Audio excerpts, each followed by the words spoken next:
Hey, this is Mark, and this is episode 34 of the Why Are We Still Doing This podcast. So, why do we believe everything we read on the internet? That's a question I've been asking myself since the conception of Facebook, but it may go back to the days of MySpace or even Friendster, if you're that old. Think back to when you were a kid, standing in the checkout line with your mom, while you waited anxiously to place your cart full of Twinkies, Ecto Cooler, and other staple nutrients kids from the 1980s consumed on a daily basis. You'd glance over at the selection of tabloids: the Globe, Star, National Enquirer, and the almighty Weekly World News.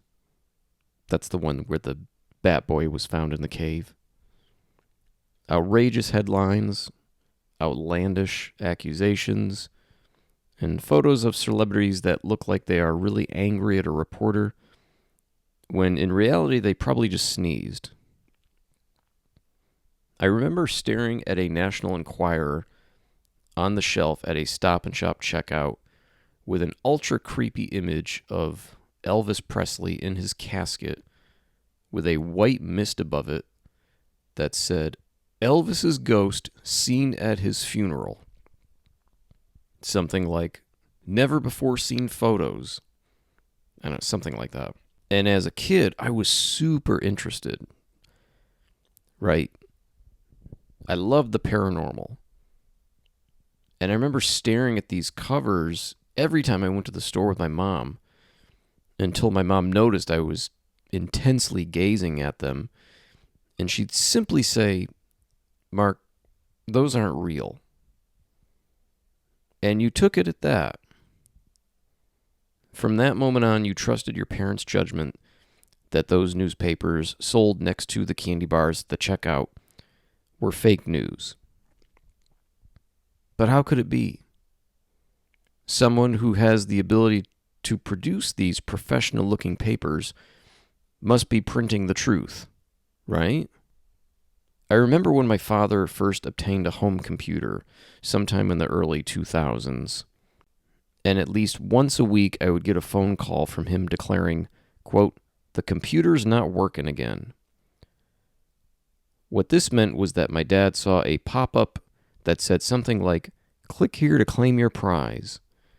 And knowing nothing about the internet, viruses, or prizes in general, he went ahead and tried to claim that mystery prize by clicking there.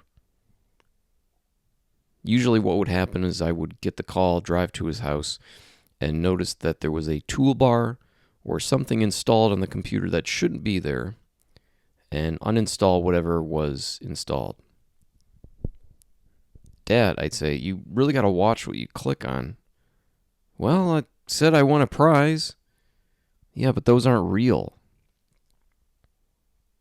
So why do some people believe everything they read on the internet? It seems a certain demographic falls for misinformation on a consistent basis. Yes, I'm talking about the elderly. Yes, I'm talking about our parents. Our parents are not good with technology. It's a fact. And if anything backs up my statement, it is without a doubt the pandemic we went through. Roughly 53% of my week during the pandemic was helping the elderly, my parents, with technology. And when I say help with technology, I don't just mean assisting with remembering a password, which was probably something like their first name followed by 5555, but having a brutally frustrating conversation about how Facebook, email, and the internet itself are all different entities.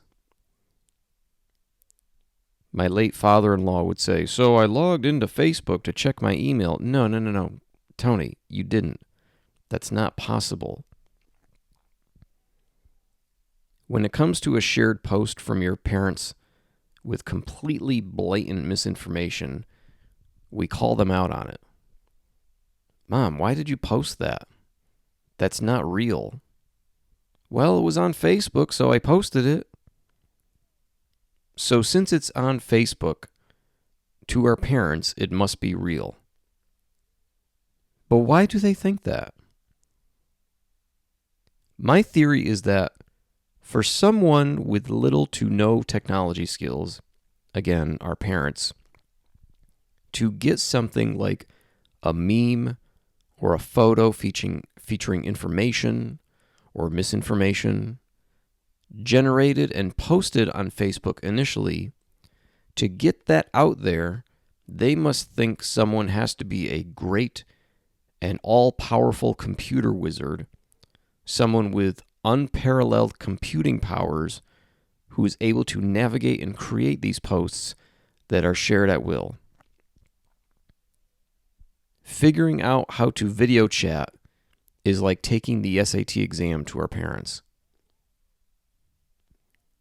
Before AI, to create a meme with lots of bright, colorful graphics, catchy photos, that was something that was beyond the realm of capability for our parents. But why do they still accept memes and fake news stories as truth, but look at the National Enquirer as fiction? I will give props to papers like the Enquirer in one respect. Grammar. Misinformation, memes on Facebook are littered with poor grammar and misspellings. However, that isn't enough to stop Uncle Joe and Aunt Bet from sharing a meme about their right to bear arms. And they usually use the wrong there. A friend's mom once shared a meme on Facebook with a picture of a group of men in fatigues and a caption that said, "Sadly, less than 2% of you will like and share this picture of brave Vietnam soldiers. So let's see how many likes and shares they can get." The problem is, the group of men in the photo were not soldiers, but the cast of the movie Tropic Thunder, which included Robert Downey Jr. in blackface. I'd put everything I own on the fact that she had no clue that they were not real soldiers and really thought this was a photo straight out of the Vietnam War. Luckily, we didn't have soldiers in the athletic shape that Jack Black was. Now the circle is complete. As adults, we find ourselves having to remind our parents who are reading nonsense in the checkout line, which the checkout line for them being Facebook, and telling them that's not real. And it's absolutely exhausting.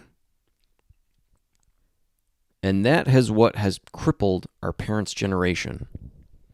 Misinformation.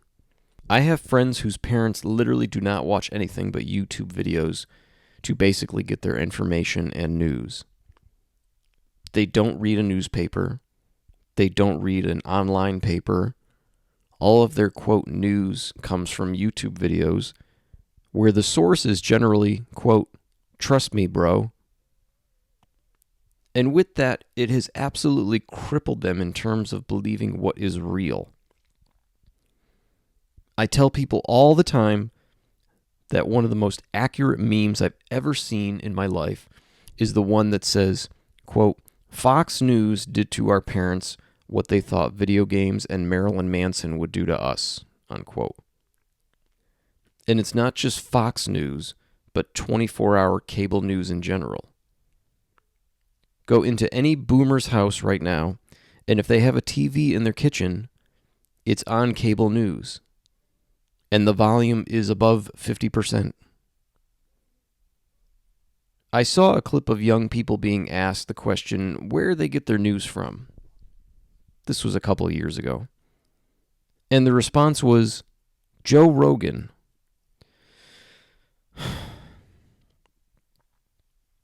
And a lot of times misinformation can be dangerous. I'll give you an example. In 2020, at the height of the pandemic, there was a group of doctors called America's Frontline Doctors who made claims in a press conference held outside the Supreme Court that hydroxychloroquine was a cure for COVID-19 without any scientific evidence. One of these doctors also claimed that common gynecological and medical issues, such as endometriosis, cysts, fibroids, and infertility, are actually caused by having sexual dreams with, quote, spirit husbands or spirit wives involving demonic entities. Yeah. I mean, as a teenager, those dreams were pretty great, but would they have altered the course of me ever having a child? Obviously not, because I have 2 of them. She also believed that medical treatments sometimes utilize, quote, alien DNA, that reptilian spirits help run the U.S. government, and that scientific efforts are underway to create vaccines that stop people from being religious. I'm going to say that groups like megachurches already do enough to help sway a lot of sane people away from their churches as it is. I would immediately walk out of my doctor's office laughing hysterically if my doctor ever mentioned the term alien DNA when discussing my well-being. Anyway, I had a conversation with someone about this infamous press conference, about how I felt these people were absolutely insane and dangerous, and his response was, well, they should be able to speak about it. It's their First Amendment right. And I said, you can say anything in this country, but that doesn't mean there might be consequences. I said, imagine if someone claiming to be a doctor showed up to your kid's school and said, hey kids, do you have a stuffy nose? If you go home and drink 12 ounces of bleach, that'll make you feel better. I said, would you be okay with that? Because that is obviously incredibly dangerous. A 6-year-old kid is incredibly impressionable. Don't think so? Think about how impressionable they are around Christmas time, right? Telling people they can cure their COVID with hydroxychloroquine is dangerous. However, there are very impressionable people out there, people who see, quote, doctors on television, telling them this will cure them when in fact it won't. There's lots of impressionable people who will believe a YouTube video where an oaf with a giant beard is yelling about vaccines in his truck on his lunch break, more so than people who spend their entire life researching and doing actual scientific studies. Why? Why would they believe that guy in the truck over the scientist?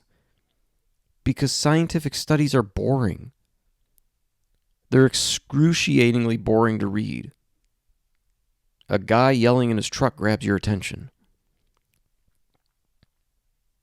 Back to social media, I was thinking about how simple MySpace was and how we screwed it up.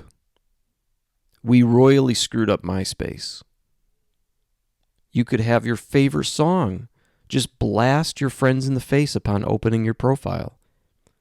There were no ads, no weird groups you're constantly invited to, no invites from friends for their startup handmade jewelry business that will cap at 220 likes and eventually close up shop a year and a half later. There was no feed that was half filled with stuff you don't even like. Half of my Facebook feed is filled with organizations and people I don't follow or am friends with. And no matter how many times I say, I'm not interested, it still shows up. Like, how many times do I have to let you know, Facebook, that I'm not interested in the Bell County, Texas Annual Baptist Church Cow Patty Bingo? If you don't know what Cow Patty Bingo is, it's essentially when a small town draws out a giant numbered grid in a field, and if the cow takes a shit on the number you bet on, you win.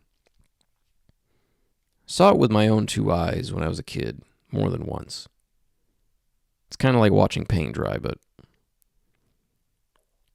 like I get posts from political figures that are in states all the way on the other side of the country. Why? Anyway, I kind of equate the migration from MySpace to Facebook to this relationship quagmire I had just out of high school. I started dating this girl when I was 19.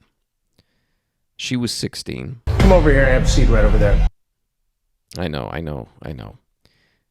And I really liked her. She was really sweet, kind, and had a nerdy side to her. Nerdy like Star Wars nerd, not geometry nerd. And after we had gone on a few dates, an unfortunate succubus disguised as an 18-year-old brunette college student walked into my life. And she was very persuasive and very aggressive in her pursuit of me, and offered me many things that this 16-year-old I was dating at the time was not offering, which of course was very attractive to a 19-year-old boy. I say boy because, let's face it, just out of high school, we're still screwing around in life. At least I was. I was still a kid. And on top of all this other girl still had a boyfriend. But I didn't care.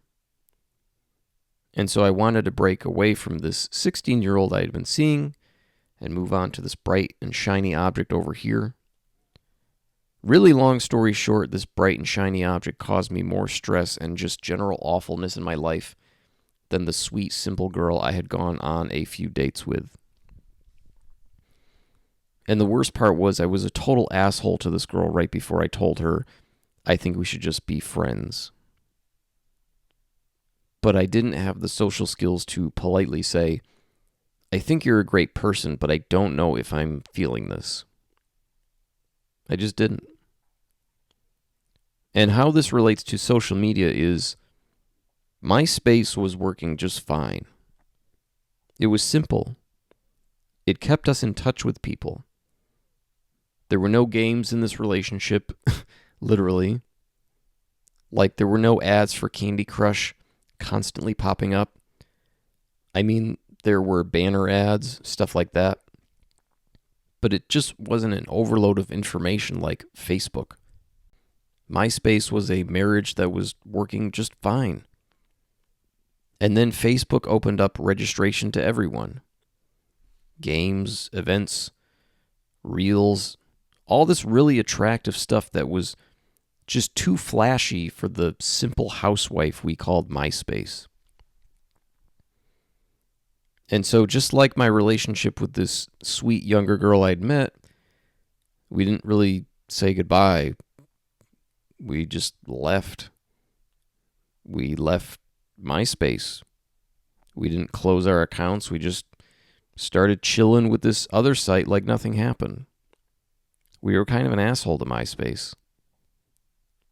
And now, frankly, Facebook is this terrible relationship a lot of us are stuck in. It's the only way we can keep in touch with people. It's the only way to promote events we have. It's a necessary evil to stay connected. Sure, there are many people who don't have any social media, and they're probably incredibly straight and narrow without any crippling anxiety, but, I mean, that sounds pretty boring, right? Side note, I had reached out to that 16-year-old girl years later and apologized for the way things had ended because I was at a place in my life where I realized that I was not being fair to her. I was immature. She appreciated what I said to her, but also said that she didn't feel slighted. Even though that's the case, I still hang on to that today and wish I could have been a better person. Getting back to technology, and of course we have AI, and AI has come so far, so fast that I don't think we will be fully prepared for when Skynet fully becomes self-aware. But the funny and sad part about AI is watching people fall online for AI. I think saying stuff like, I'm pretty sure this is AI, to something that is obviously AI, rather than falling for it right away, makes you sound even more gullible, if that makes any sense. Take a look at your uncle's Facebook page sometime. Okay, maybe not just your uncle, but someone in your family who is much older and sharing stuff online a lot. And yes, I know it's always the wacky uncle. Like there are other wacky, dysfunctional members of the family, but somehow it's always the uncle that's thrown under the bus.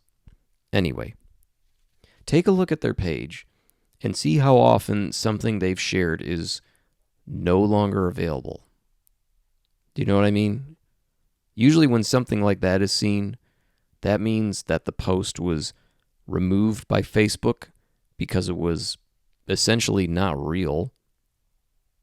Either it was misinformation or something completely absurd that you'd probably see on the cover of Star Magazine in the checkout line in the 1980s.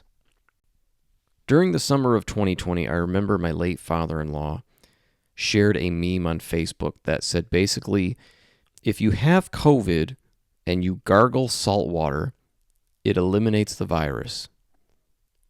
And it had this weird, like, transparent image of someone's throat with little pictures of viruses in it. Looked professional, right? And I remember my wife on the phone with him being like, Dad, that's not real. And he wasn't a bad guy at all, but just easily fell for stuff like this because of his age. But like, first of all, the meme that he shared was nowhere near grammatically correct. Like, coronavirus was 2 words. The whole thing was like one giant run-on sentence. It's like it was written by the kid who sat all the way in the back of class, and now that same kid is yelling in his truck about the virus. And that's how it is. The people in the back of the class are still all the way in the back, just yelling random stuff that doesn't make sense, and just trying to disrupt the smart kids, aka real doctors, from doing their job. I just get so annoyed and angry about this kind of stuff because my father-in-law died from COVID. And if you listen to episode 24 I recorded with my wife, you'll know how PO'd I get when people tout conspiracy theories about COVID or about how it wasn't that bad. Anyway, I guess just be a good person. Don't be shouting nonsense from the back of the classroom as an adult. Don't spread conspiracy theories. Check your sources. And for the love of God, turn off cable news. And don't get your news from Joe Rogan. Anyway, at the time of this release, I am on my first ever cruise, and I am sure I will have a lot to talk about after that. I never thought I'd be on a cruise in my life, but here we are. Thank you for listening. This has been episode 34 of the Why Are We Still Doing This podcast. And if you'd like to write in, you can do so at whyarewestilldoingthispodcast@gmail.com. whyarewestilldoingthispodcast@gmail.com. If you'd like what you hear and like to support the channel, you can do so at buymeacoffee.com/whyarewestilldoingthis. That's buymeacoffee.com/whyarewestilldoingthis. Also, please follow me on TikTok at whyarewestilldoingthispc, all one word. Why Are We Still Doing This PC on TikTok. And we'll see you in 2 weeks. Thanks, everyone. Bye.